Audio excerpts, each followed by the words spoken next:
nous montrer patriotes, que nous sommes des Congolais et nous sommes le pays malgré la situation dans laquelle nous sommes. Nous devons donc mettre fin à une attitude irresponsable en disant ce que j'ai dit ici pour ne pas me répéter. Notre enfant n'a plus de beau canot, notre oiseau a été naillé, on a la gueule en ici et on devient des oiseaux migrateurs et c'est fini. Hein? On va développer d'autres pays d'accueil et on laisse notre pays. C'est le manque de patriotisme. Un patriote doit connaître son pays. Je te donne l'exemple des Sud-Africains. Sud-Africains ayant étudié ou pas, nous nous moquons souvent d'eux, ils n'ont pas étudié. Vous voyez ça? Ils n'ont pas étudié. D'une part, à cause de l'apartheid. Congo,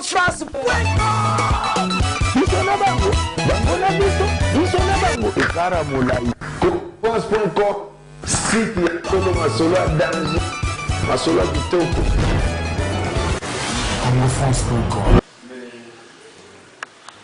président et le directeur des écoles, M. Dinadar Claire, est en train de lancer l'une de ses publications, l'un de ses livres. Il est l'auteur de plusieurs livres. Alors, ce qui nous réunit ce soir, c'est le livre s'intitule Mélopée, funèbre au cœur des ténèbres. C'est le livre qu'il va lancer cet après-midi. C'est un événement qui n'est pas habituel, mais souffrait que nous puissions passer ces moments pour écouter les contenus. Vous et moi, nous ne connaissons pas les contenus. Nous voulons découvrir ce qui est à l'intérieur ou à la bouche de la personne autorisée qui est l'auteur de ces livres. Alors, sans plus tarder, nous n'avons pas assez de temps, nous avons perdu assez de temps. J'aimerais passer la parole à l'auteur du livre, mais bien avant ça, après l'exposition du livre, chacun aura assez de temps à poser des questions. Et le livre est en vente. Et celui qui sera intéressé peut me contacter ici à la fin. Et le prix est fixé à 80 $, 80 rand le livre. Je vous remercie. Je passe la parole à l'auteur du livre. Merci. Bon après-midi à tout le monde. Je suis très content de votre réponse. Vous êtes venus, bien que vous soyez une minorité. Mais comme on dit, la minorité change souvent la donne de l'histoire, plus que la majorité. Je tiens d'abord à m'excuser que nous avons délocalisé l'événement. Pour ceux-là qui ont lu la publicité, le papier de la publicité, il était programmé dans la grande salle de promotion de notre secondaire. Nous avons des petits problèmes d'électricité là-bas. Je ne vais pas rentrer là-dedans pour justifier ce qui se passe. J'espère que d'ici là, ça sera restauré. Il a fallu qu'on trouve un autre endroit qui est plus près de là où l'événement a été programmé. Ainsi, nous nous retrouvons ici. J'espère que si d'autres vont nous suivre, ils auront l'information à partir de ceux-là qui sont devant les mêmes. Comme il a dit, c'est un événement qui est un peu inhabituel. Nombreux parmi vous n'ont jamais assisté au lancement d'un livre, je pense. Bon, si vous avez déjà assisté, tant mieux. Ce n'est pas tellement extraordinaire, c'est juste présenter son livre au lectorat, donc à ceux-là qui vont lire, et donner un droit à percer des livres. Je ne vais pas me mettre à expliquer le contenu du livre, et sinon ce serait déjà les procédures avant que tout celui-là qui est grillé de pouvoir les lire l'achète. Mon livre s'intègre dans le genre poétique. Il y a plusieurs genres littéraires. Il y a la poésie, il y a le théâtre, il y a les nouvelles, il y a les romans, il y a les épopées, etc. etc. Il y a plusieurs genres de littérature. Ça, c'est une de mes publications. Je suis d'abord un dramatiste. Un dramatiste, c'est quelqu'un qui écrit des pièces théâtrales qui peuvent être, quand on a la chance, utilisées pour le tournage du film. J'en ai publié une dizaine. Ça, c'est mon deuxième recueil de poèmes. Le premier étant intitulé « La bile échauffée ». Je n'ai pas amené la copie ici. La copie se trouve là-dedans, pour ceux-là qui voudraient connaître qui il est. Je suis un auteur donc dramatique, j'écris des pièces théâtrales. Je suis poète, j'écris des poèmes. Alors, je m'essaye aussi à écrire des romans que je n'ai jamais publiés. Il y en a peut-être 4 en veilleuse que je n'ai jamais publiés. Ça prend du temps de lire, relire, en livre et surtout l'éditer. Ça prend du temps. Ça, ce livre est auto-édité, ça signifie c'est publié par moi-même. Comme je ne pouvais pas trouver quelqu'un pour le publier à l'étranger. Donc, je l'ai publié moi-même. Il s'intitule « Mais le peu funèbre au cœur de ténèbres ». Il est là, sur ton petit bouquin qui est composé de 35 poèmes, de longueurs différentes. Il y a des poèmes qui sont courts, d'autres qui sont un peu longs. Ça dépend de l'inspiration du moment. Quand j'écrivais des poèmes de question, quelqu'un me demandera pourquoi Mélopée et pourquoi Cœur de ténèbres. C'est peut-être une question qui devait venir ou qui viendra après. Comme on dit, répétition sur la mère des sciences. J'aimerais toujours répondre à ça, mais d'entrée de jeu, je dois dire et avertir tout le monde que le langage poétique est subjectif. Ça signifie c'est la tête et le cœur de celui qui écrit. Ce n'est pas un langage facile à comprendre. Mais les critiques littéraires, quand ils lisent les morceaux qui sont contenus, ils sont capables d'expliquer ce que c'est. Bon, il y a une lecture superficielle qui vous amène à un langage, à une compréhension en fait superficielle. Vous pouvez lire un poème et vous croyez que ce que vous lisez, c'est ça le contenu. Mais par contre, en utilisant des techniques littéraires, il y a toujours des significations ou un message qui est caché. Alors on parle des écrits satiriques, des écrits ironiques, des écrits imagés, etc. Donc, dès que vous vous mettrez, pour ceux-là qui vont acheter le bouquin, à lire ce bouquin ou ce poème, il faut être plus attentif, il faut comprendre ce qu'il y a. Il ne faut pas prendre l'écrit à la légère. Alors, pourquoi Mélopée funèbre au cœur des ténèbres? Mélopée d'abord, le mot lui-même signifie une chanson. Quand nos mamans nous mettent au monde et que nous commençons à grandir, très souvent l'enfant pleure, soit quand il fait chaud, soit quand l'enfant est malade, l'enfant se met à pleurer. Alors la maman prend l'enfant et se met à lui chanter une chanson, n'est-ce pas? Ces chansons qu'on chante à un enfant, c'est ce qu'on appelle une mélopée. Ok? Mais la poésie, en général, c'est d'abord une chanson. Toute poésie, c'est d'abord une chanson. Elle est mise sur papier, mais elle est chantée. Et dans les annales de l'histoire, vous connaissez des gens qui ont chanté des choses qui ont été écrites. Ou des gens qui ont d'abord écrit les choses, puis les ont chantées. L'illustration la plus frappante, c'est nos musiciens. Nos musiciens sont des poètes, en principe. Ils sont tous des poètes. Nonobstant la langue qu'ils utilisent, ça s'appelle les lingala, les zoulous, tout ça, quand quelqu'un écrit sa chanson, c'est déjà un poème. Et quand on écrit, l'objectif c'est de lancer un message.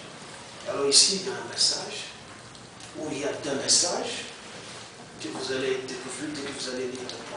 Vous êtes libre, après des années et des années, de revenir, de demander, de poser des questions si vous n'auriez pas compris un morceau parmi ces morceaux. C'est comme je l'ai dit au début, donc je ne veux pas me mettre à expliquer point par point, je ne donne pas comme ici, n'est-ce pas? Ça sera la tâche des enseignants dans l'avenir qui vont peut-être prescrire quelques-uns de ces morceaux au programme scolaire et expliquer aux enfants qu'est-ce que M. Kiné voulait dire par tel poème, dans tel poème, etc. Comme nous tous, quand nous étions enfants, nous avons appris les corbeaux et les renards. Vous connaissez tout les laboureurs avec ses enfants, vous connaissez tout ça. Quand vous lisez, quand vous récitez ces morceaux, c'est amusant, mais derrière, il y a un message, n'est-ce pas ça? Il y a des leçons didactiques que l'écrivain voulait faire passer ou a fait passer. Quitte, comme je l'ai dit au début, aux critiques littéraires d'expliquer quel est ce message. Et pour ne pas me répéter, quand vous lisez Les laboureurs et ses enfants, quand vous lisez Les corbeaux et les renards, ben, c'est trop pédagogique vers la fin de chacune de ces fables-là. N'est-ce pas? Alors ici, il y a plusieurs poèmes. Pourquoi je dis mélopée funèbre au cœur des ténèbres? Mélopée, très souvent, comme je l'ai dit, c'est une chanson. Mais funèbre, pourquoi? Ce qui est funèbre est funéraire. Ce qui est funéraire nous renvoie à quoi? À la mort, à la tragédie. Au cœur des ténèbres. C'est une métaphore. Au cœur des ténèbres. C'est quoi ça, le cœur de ces ténèbres? Vous allez voir à la couverture qu'il y a quelques dessins. Ce n'est pas celui qui avait dessiné ça, il s'appelait Kadima, je ne sais pas où trouver ce garçon. Dans les années, il s'appelait Emmanuel Kadima, je ne sais pas si quelqu'un parmi vous connaît ce type. Emmanuel Kadima, c'est un artiste, peintre. Je l'ai rencontré ici en 2013. Mais je lui avais parlé de mon projet de sortir ce livre en 2013. Donc le recueil est là depuis longtemps, depuis 2011 d'ailleurs. Et il a dessiné ça. Et je lui avais donné une idée, qu'est-ce qu'il faut faire? Il y a la carte du Congo, il y a un cœur brisé, saignant. Et puis, dès que vous aurez le bouquin plus près de vous, vous voyez les petits dessins là-bas, il y a des avions qui combattent, il y a des soldats qui ont des armes, il y a des zombies qui tombent. Voilà. Je tirais les titres, l'expression cœur de ténèbres, pour être plus franc, auprès d'un écrivain anglais qui s'appelle Joseph Conrad. Il avait écrit un livre dans les années 1700, au XVIIe siècle, intitulé Le cœur des ténèbres. C'est on appelle ça un journal de voyage. C'est un livre écrit par un voyageur qui était venu au Congo à l'époque, un blanc, mais d'une mère russe. Mais il a vécu en Angleterre. Il avait décrit comment les Congolais sont maltraités, comment les Congolais souffrent. Et vous êtes témoin depuis 1482, depuis que le capitaine de navigation portugais Diego Cao avait foulé ses pieds au large de l'océan Atlantique en Rwanda. Le Congo a toujours souffert. Et il continue à souffrir jusqu'au jour d'aujourd'hui. Vous êtes la nouvelle génération. Il nous est ton devoir citoyen d'exposer ce qui se passe au Congo afin de pouvoir attirer l'attention des gens. Et ce que nous écrivons, ces écrits, ce sont des écrits véridiques qui ne tranchent pas de mensonges comme des mensonges des Rwandais qui clament que le Congo leur appartient ou qui veulent qu'il y ait balkanisation chez nous. Alors, le Congo a tant souffert, ils continuent à souffrir. C'est le Congo que j'appelle le cœur des ténèbres. Quelles sont ces ténèbres? Il y a la tragédie humaine, il y a les injustices, il y a l'exploitation, il y a le pillage, il y a l'humiliation, il y a la moquerie. Et tout cela est couronné par l'impunité. Il y a la violation de la loi et les gens demeurent impunis. Les gens sont des rameaux, pour utiliser ce terme cinématographique. Ils sont tellement forts et demeurent intouchables. Mais ce sont ces gens qui se disent qu'ils sont la crème des intellectuels. Ce sont des gens qui se disent qu'ils sont une élite. Mais une élite dans un pays, c'est un groupe de gens exemplaires. C'est un groupe de gens qui sont modernes. C'est un groupe de gens qui sont, comme, pour utiliser le terme que vous voulez, qui sont des Illuminati. Illuminati, c'est un terme latin qui signifie illuminer. Illuminer, ça signifie quelqu'un qui a la lumière. La lumière, ça signifie la connaissance. J'espère que vous n'allez pas le prendre au sens péjoratif religieux. On parle toujours des Illuminati, mais sans comprendre ce que ça signifie. Alors, une élite dans un pays, c'est un groupe qui devait faire avancer, progresser le pays, développer le pays, parce qu'ils détiennent l'information de la connaissance et ils ont l'idéal de pouvoir développer le pays. Ce sont ceux-là qui doivent faire respecter la loi. Malheureusement, ce sont les premiers à violer la loi. Et nous les célébrons comme étant des anges.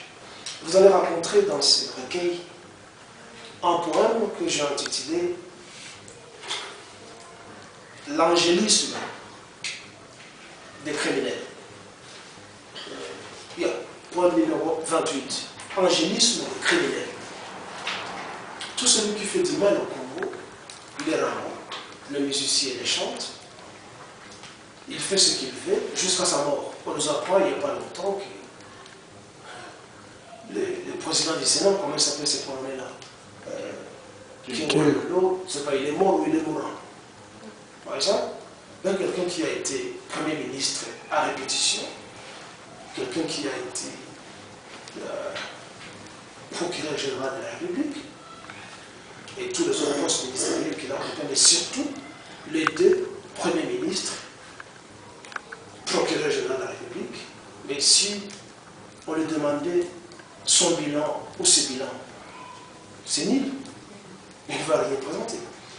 Un procureur de la République, c'est celui qui arrête les gens, c'est celui qui juge les gens, c'est lui en qui on amène les enquêtes, c'est lui qui prend la décision, instruit les magistrats. Vous voyez ce qui se passe en Afrique du Sud. Où il y avait une femme là qui n'est plus public prosecutor, je ne sais pas comment elle s'appelle cette femme-là. Tous les textes. Hein? Tous les mandataires. Vous voyez comment elle a mis à l'aise, mal à l'aise l'ancien président Jacob Zuma et les groupes de mafiosos qui l'entouraient.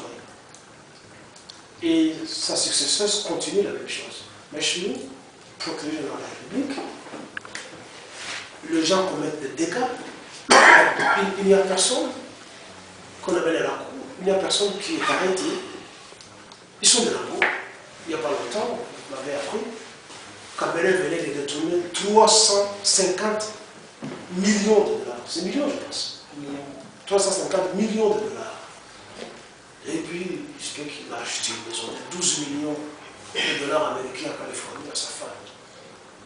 Comment quelqu'un peut détourner 35 millions, 350 millions de dollars, alors qu'il y a des fonctionnaires qui restent impayés pendant des mois et demi, alors qu'il y a des enfants qui manquent de pupitres, alors qu'il y a des enseignants qui ne sont pas payés, alors que les médecins ne sont pas payés, alors que nous manquons d'hôpitaux. 350 millions, c'est toute une autoroute, parfois de 100 ou à 200 km.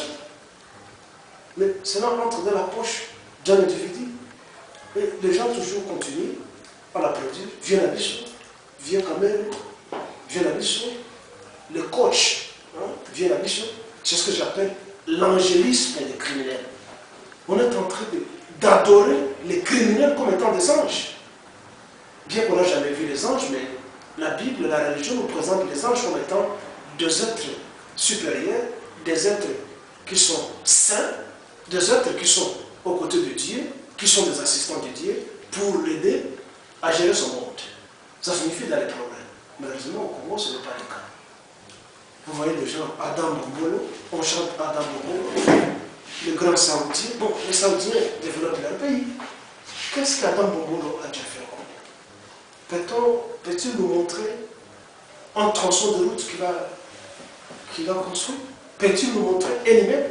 Peut-il nous montrer une société qu'il a créée dans laquelle il emploie le fisc une cinquantaine de compatriotes? Pendant que de simples musiciens tels que Youssou au Sénégal construisent des universités, construisent des autoroutes, construisent des hôpitaux, un simple musicien. Mais le musicien chante Adam Bombolo et il n'est pas le seul. Je ne suis pas jaloux de lui. C'est juste pour essayer d'illustrer ce que je voudrais dire par les ténèbres. Le Congo, c'est un pays de ténèbres. Alors nous devons y apporter la lumière, chacun parmi nous, par les écrits, même comme le pasteur est là, quand il prêche les gens, il doit leur apprendre pourquoi le Congo est là et pourquoi le Congo doit être là. Et pourquoi le Congolais doit lutter, se battre pour son pays.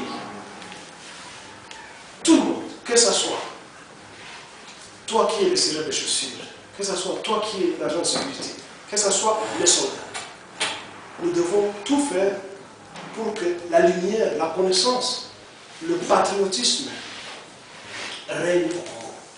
Mais surtout, nous en appelons aux juristes, aux hommes de droit, de mettre dans les géodes les criminels qui sont au Congo. Parce que le Congo, c'est un cœur saignant, parce qu'il y a des criminels qui sont en train de poignarder ce cœur. Le Congo, c'est le cœur battant de l'Afrique. Le Congo, c'est le pays de l'avenir. Le Congo, c'est le grenier du monde. Le Congo, c'est le pays qui nourrit le monde. Le pays, c'est le champ du monde. Le Congo, c'est l'envie de tout le monde. Le Congo, c'est le pays qui a fait entrer le monde dans 3 ères. Je dis que 3 ères, ça signifie 3 époques. N'eût été l'uranium du Congo, l'Amérique ne gagnerait pas la Seconde Guerre mondiale. Après le largage de ces 2 bombes dans les 2 villes du Japon, Nagasaki et Hiroshima, le monde est entré dans l'ère atomique. Et c'était parti. La France s'en est dotée, la Russie s'en est dotée, l'Angleterre s'en est dotée, le Pakistan, l'Inde, Israël également. L'Iran cherche à se doter de l'arme atomique, raison pour laquelle vous voyez que l'Amérique et l'Occident se mobilisent pour l'empêcher de pouvoir se doter de l'arme atomique. Mais tout cela, l'origine, c'est le Congo. Le Congo a amené le monde dans l'ère atomique. Et ce sont ces mêmes minéraux. Ça ne peut pas facilement s'éliminer. C'est un métal très résistant. Grâce au colombo tantanique du Congo, les hommes sont allés à la mine. Les hommes sont allés au ciel. Ce minéral a été exploité au Congo depuis longtemps, sans qu'on le sache. Depuis longtemps. Et on l'utilise pour la fabrication de satellites. Ce même minéral aujourd'hui, c'est le minéral qui voudrait introduire le monde à la 3e ère.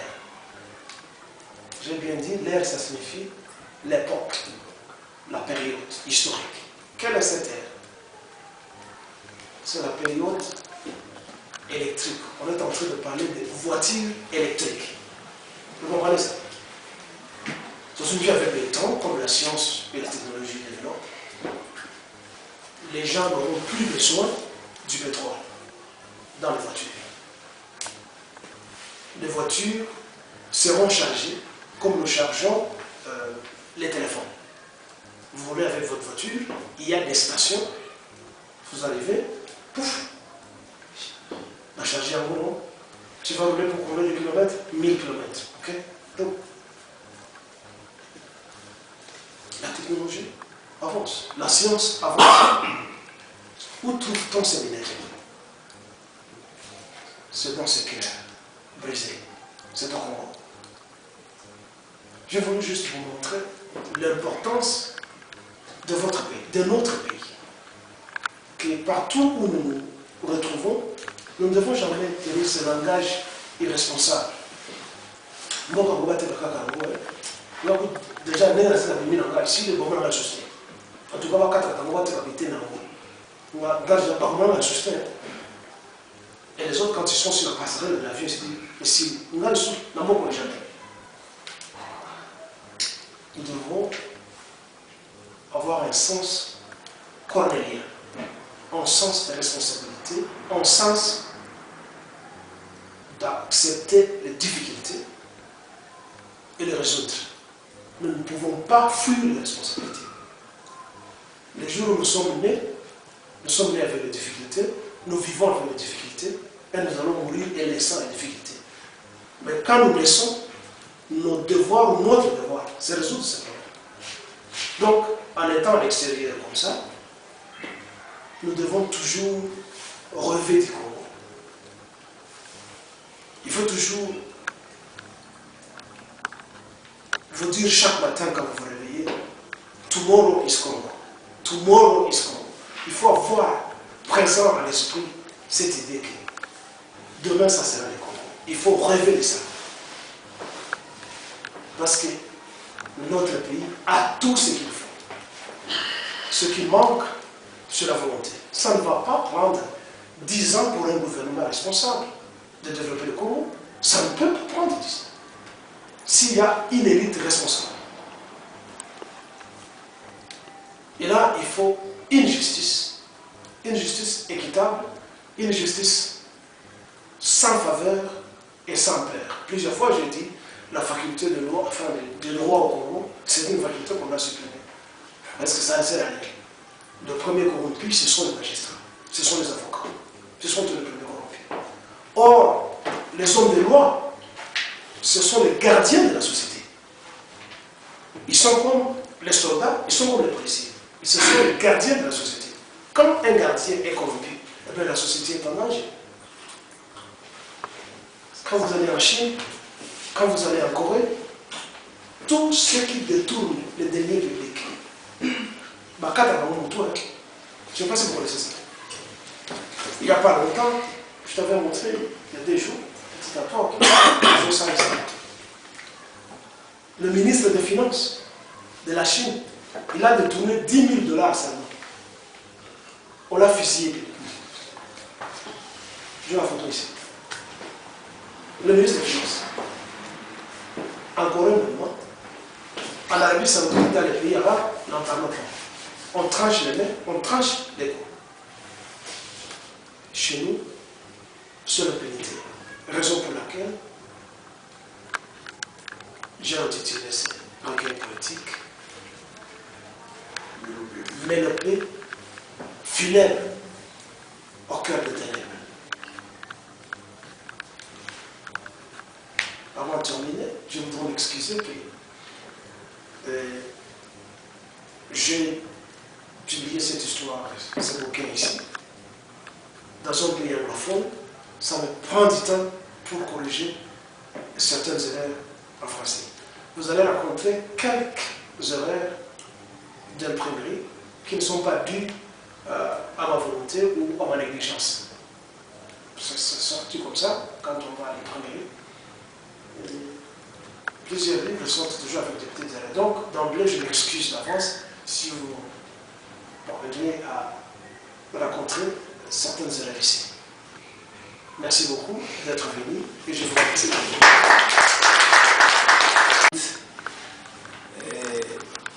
A pu découvrir les contenus du livre.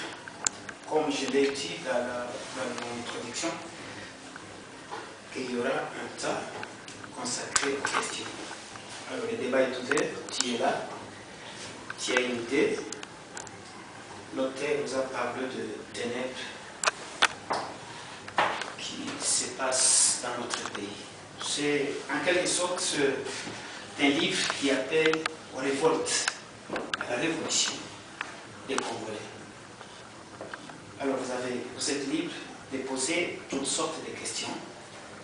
L'auteur est là, il est disposé à répondre à toutes sortes de questions qui ont rapport à son livre. Je vous remercie. Merci. Vous avez la parole. Entre-temps, l'unique copie peut juste se plaire, pas lire, mais juste se plaire pour voir ce que c'est. Merci beaucoup, je me nomme M. Kalala. Je suis directeur adjoint à l'école primaire d'Isabelle. J'ai une très petite question. Je vois la photo qui est sur le livre. Je vais regarder aussi le titre. Non, ça va. Bon, je vois le titre, j'ai vu aussi la photo sur la couverture. Ça représente la carte du Congo. Et à l'intérieur de la carte, il y a un cœur noir. Mais le titre parle au cœur brisé, au cœur des ténèbres. Vous avez dit le cœur c'est le Congo, si je vous ai bien compris. Le Congo a un cœur. Le Congo aussi c'est le cœur sur l'abattement des...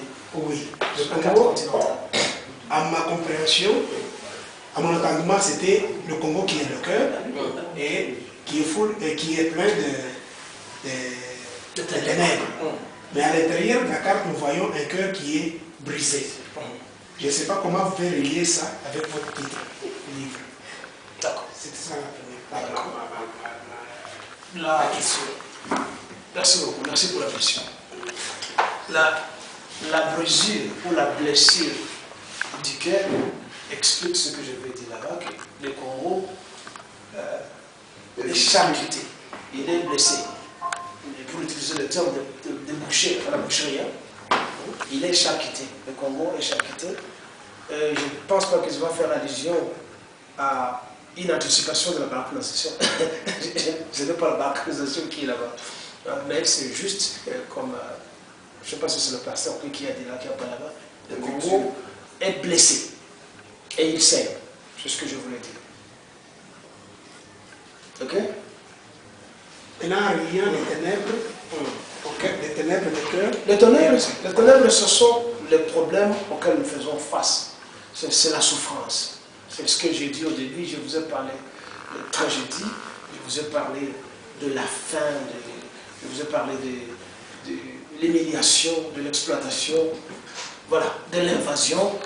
Tout ça, ça fait les ténèbres dans lesquelles nous vivons au Congo. Je ne sais pas si je me fais comprendre. Vous êtes fait comprendre, mais c'est que moi je voudrais que celui qui a dessiné l'image ou la photo devrait représenter le Congo qui est dans le noir. C'est ça les ténèbres. Dans le Congo est dans les ténèbres. Donc, et l'Afrique, donc je voudrais dire l'Afrique qui est noire et le Congo qui est à l'intérieur de l'Afrique, qui est au cœur des ténèbres, qui ne pouvait pas se bouger ou se développer, vu les difficultés, vu les chars de combat, vu l'extérieur qui a envahi le Congo. Il faut que je fasse une remarque. Ça, c'est une couverture en noir et blanc. Et vous voyez qu'ils sont en noir. Le sang qui circule dans le cœur, dans les ventricules, est toujours rouge. Quand Emmanuel Kadeba avait dessiné ça, c'est rouge. Et je pense que je détiens encore l'original. chez moi à la maison. Mais quand c'était sorti chez l'imprimaire, c'était en noir et blanc, et c'est sorti noir comme ça. Mais le cœur est là avec son sang qui est rouge. Sans doute, quand quelqu'un meurt, nous savons, je ne suis pas un médecin légiste, nous savons que le sang cesse de circuler, il se coagule et il n'y a plus d'oxygène dans le cœur, les hémoglobines s'arrêtent, ça devient noir. Bon, peut-être dans ce sens-là, tu peux avoir raison. Mais je parle d'un cœur saignant. Et son sang est rouge. Malheureusement, il n'est pas sorti comme l'artiste l'avait fait, parce que la photo est noire et blanc. Ok?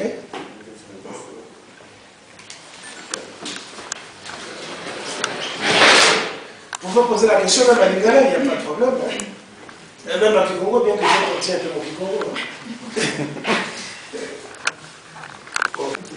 Je m'appelle Philippe Kassereka. Merci beaucoup. J'ai eu le privilège de vous connaître et de voler avec vous. Vous êtes un grand combattant et un grand leader pour le pays. Il y a beaucoup de choses qui se passent dans ce pays très lamentables. Et qu'un homme seul comme vous ne pouvez rien. Ça c'est vrai. Je crois, l'audience qui est ici avec moi, vous devez être témoin que nous devons épauler M. Kilele. Nous parlons aujourd'hui de Cheikh Anta Diop, nous parlons aujourd'hui de Martin Luther King, nous parlons aujourd'hui de bishop sud-africain Desmond Tutu, c'est Léopold Sédar Senghor. C'est lui notre Sédar Senghor. C'est lui notre Desmond Tutu. C'est lui notre Mandela. Et il y aura un jour, quand il sera plus en vie, quand vous allez dire aux gens que je connaissais qu'il est là, on dit que non, vous êtes en train de mentir. Ce que vous faites ici, c'est une histoire. Ce que nous devons faire dans la diaspora, c'est de soutenir une personne, un leader comme Kilele, pour que demain, il y ait changement au Congo. Les gens vendent le pays. J'étais étonné, je comprends, c'est le problème du temps et de l'environnement. Quand on a dit, les gens sont en train de vendre le pays pour les voitures. Ça m'a tiqué. Nous tous ici, nous roulons. Qu'est-ce que ça vaut une voiture en Afrique du Sud? Mais au pays, ça vaut beaucoup. Quand on donne les gens une voiture, ils peuvent vendre le pays. Nous sommes dans l'obligation, pas dans les besoins, dans l'obligation patriotique de soutenir les mouvements que Kilele va mettre en place. Au Congo, les gens ne raisonnent plus. Ils ont faim. Ils pensent au ventre. Ne voyez pas leur diplôme. Le diplôme ne vaut pas un nom.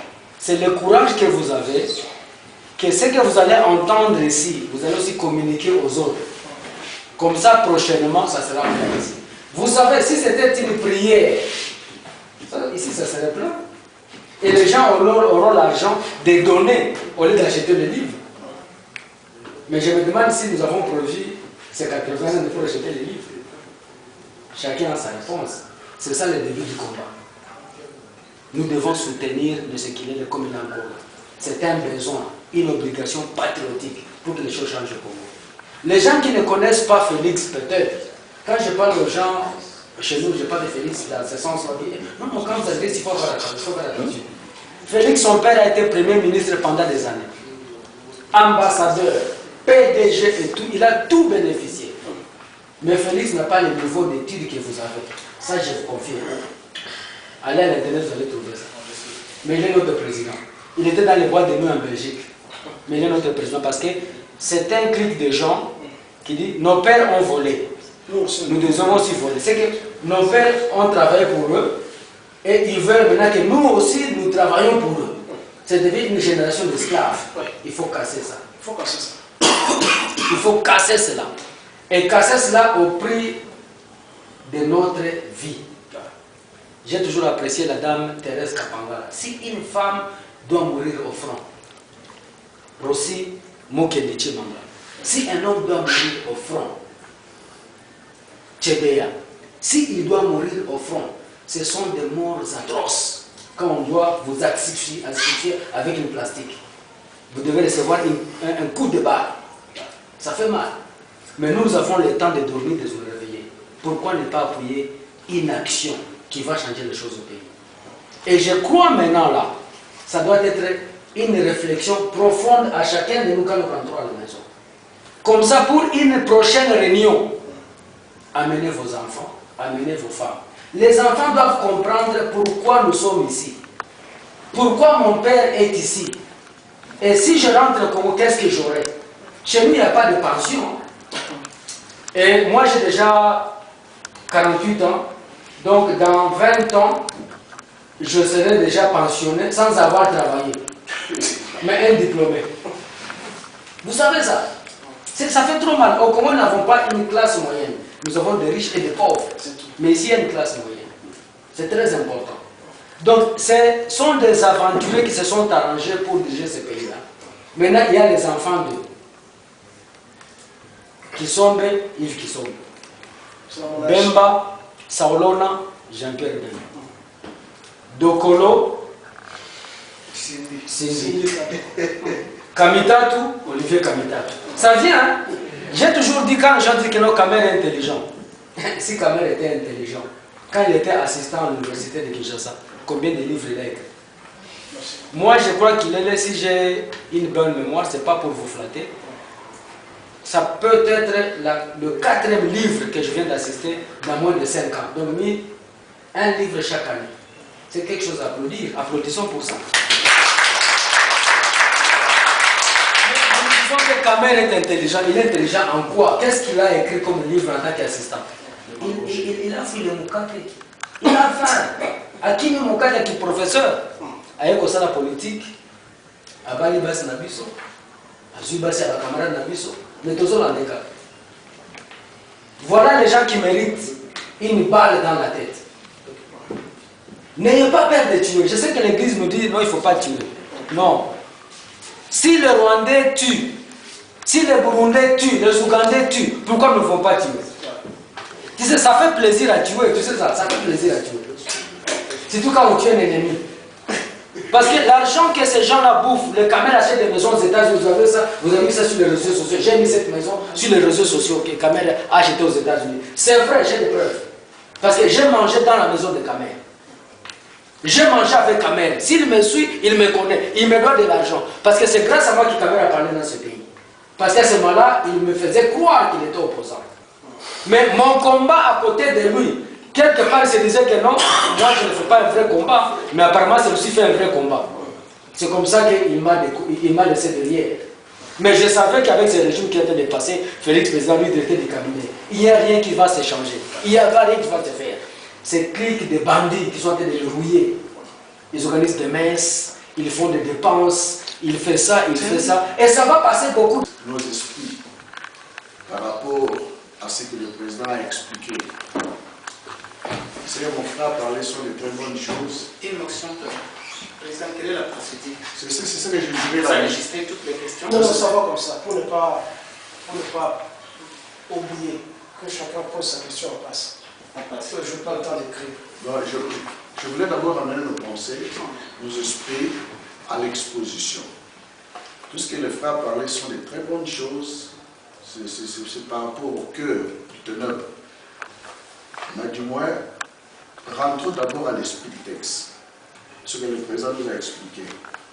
Avant d'abord de toucher par-ci par-là tous les points qu'on sort concernant lesquels du teneur, qu'est-ce que devons nous faire, qu'est-ce que nous pouvons faire pour accélérer les choses. Il y a des choses, quand vous entrez ici dans la salle, et pendant que le président parlait, donnait son exposition, exposait son livre, il y a des choses qui sont montées dans mon cœur. Peut-être que je pourrais les parler ici, où on peut en discuter, en huis clos.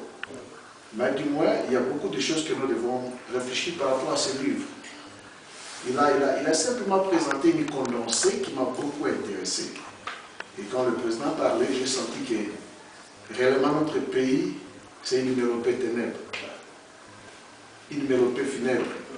Que nous devons chercher comment ramener le cœur ténébré au cœur lumineux. C'est très important. Et les acteurs, les agents du développement qui peuvent produire cela, c'est toi et moi. Mais du moins, Si vous avez des questions par rapport à tout ce que le président a exposé, parce que j'ai aimé découvrir notre bien-aimé, il n'a pas participé à l'exposition, mais du moins, comme il aime beaucoup notre président et comme il a beaucoup d'idées cruciales qui peuvent contribuer au développement de notre pays, c'est pourquoi il a parlé. Je vais d'abord ramener vos esprits à l'esprit de la lettre qui nous a été exposée par le président. Quand mon frère venait, je crois 4-5 ans passés, il a cherché à me convaincre à quoi est ta mère et c'est un opposant. Je lui ai dit de tout cœur que tu passes ton temps pour rien. Tu reviendras plus tard à comprendre ce que je te parle. Aujourd'hui, il confesse, donc je suis très content. Il a compris les réalités de la vie. Ramenons nos pensées, retournons à l'ouvrage qui nous a été exposé. Si vous avez des questions par rapport à ça, le président est bien disposé à répondre à vos préoccupations. Merci beaucoup.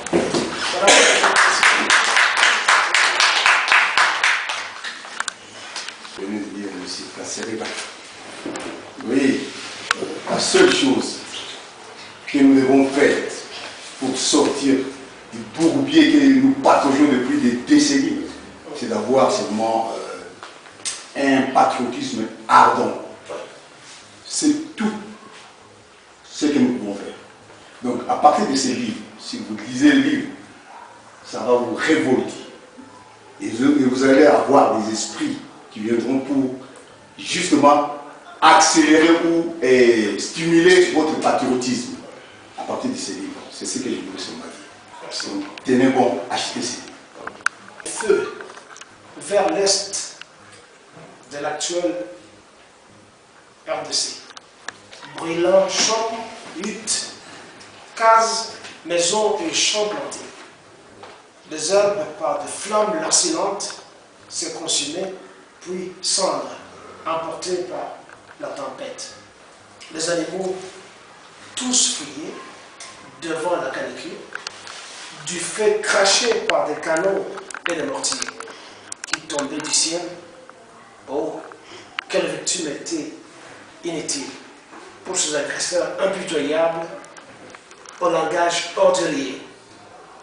Écoutez ce qu'ils disent. Fagia Buchafi ordonné Kagame et Museveni. Ouwa Papumba Fiote ordonné à Kaname. Sitôt des coups de l'idée, des corps jonchant les routes désertes et des volées de mouches faisaient la fête délicieuse.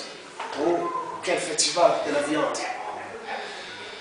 Je suis en train d'illustrer juste l'attaque qui est venue de l'Est. Et ces deux phrases en Swahili, ce sont des phrases de nos deux agresseurs, Museveni et Kagame.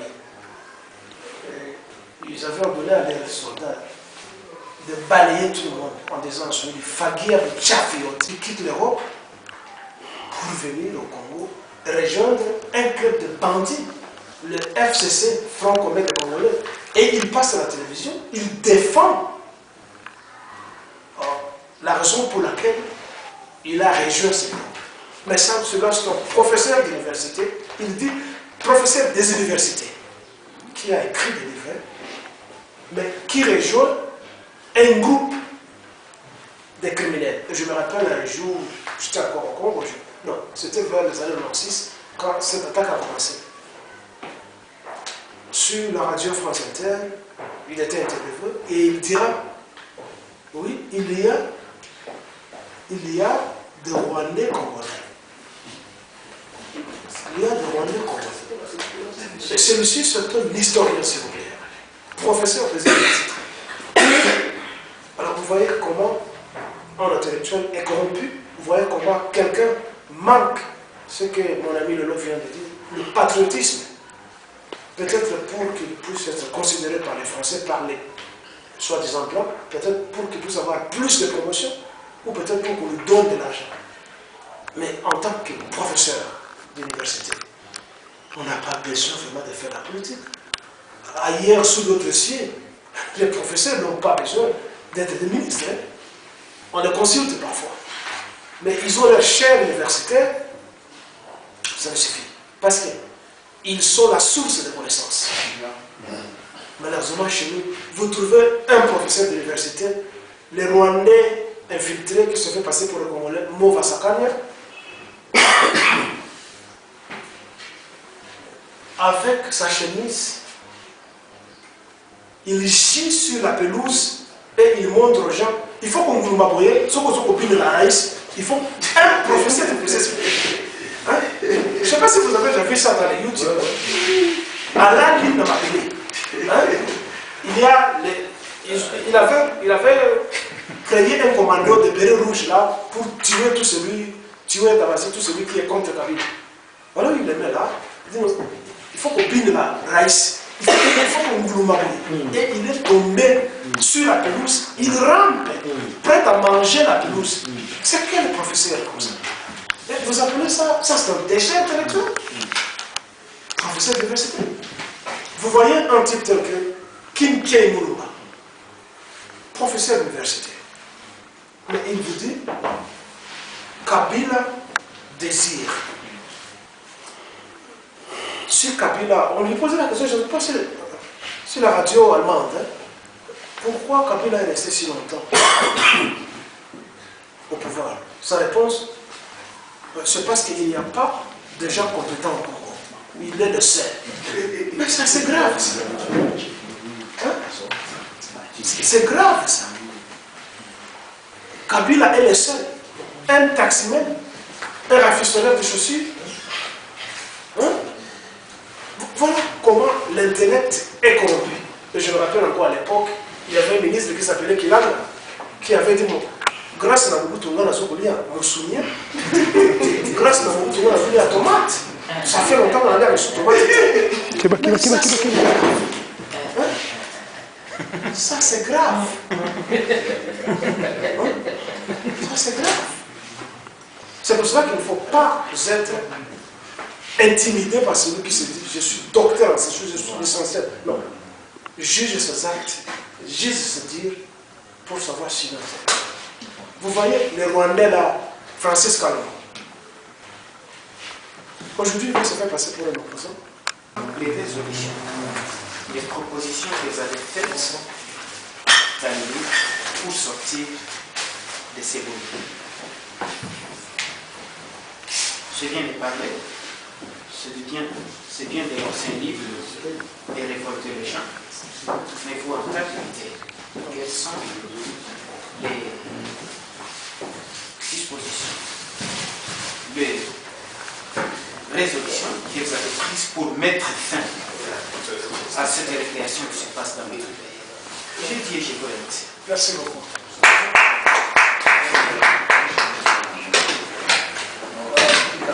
Ce recueil de poèmes n'est pas un essai politique, ni philosophique, ni religieux. C'est juste un recueil qui ne pose pas de base stratégique. Comment le dire? Mais au moins, nous avons tous répété un mot ici. Le vol patriotique. C'est pas vous avez ça. Donc je peux parler de stratégie en m'écartant du texte pour parler de la politique. C'est stratégie, c'est proposition que je donne. Il y a un peu de bruit. C'est Présentement, vous avez sorti du texte. pourquoi nous montrer patriotes que nous sommes des Congolais et nous sommes le pays malgré la situation dans laquelle nous sommes. Nous devons donc mettre fin à une attitude irresponsable en disant ce que j'ai dit ici pour ne pas me répéter. Notre enfant n'est plus nombreux qu'à nous. Notre oiseau a été naillé, on a laquelle on a ici et on devient des oiseaux migrateurs et c'est fini. Hein? On va développer d'autres pays d'accueil et on laisse notre pays. C'est le manque de patriotisme. Un patriote doit connaître son pays. Je te donne l'exemple des Sud-Africains. Sud-Africains ayant étudié ou pas, nous nous moquons souvent d'eux, ils n'ont pas étudié. Vous voyez ça? Ils n'ont pas étudié. D'une part, à cause de l'apartheid.